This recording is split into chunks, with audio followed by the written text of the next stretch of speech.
Sa kaugnay po na balita, isang grade 5 student sa Antipolo City ang binawian ng buhay matapos umanong sampalin ng kanyang guro dahil sa pag-iingay.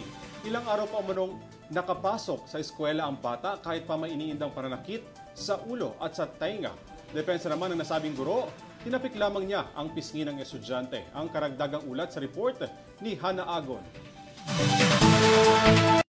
Nakarating na sa opisina ni Vice President at Department of Education Secretary Sara Duterte ang kaso ng isang guro na nanakit umano ng isang grade 5 student na nauwi sa trahedya.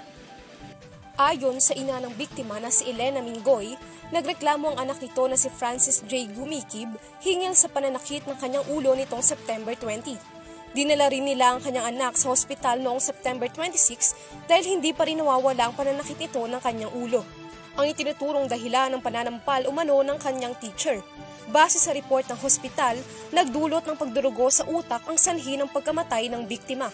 Nakapanayam na rin ng DepEd ang Antipolo City Schools Division Superintendent ukol dito.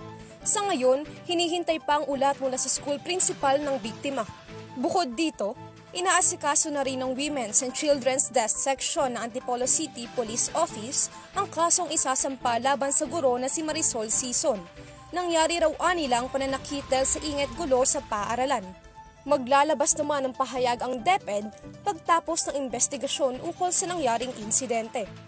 Para sa EuroTV News, Hana Agon sumasaludo sa bawat Pilipino.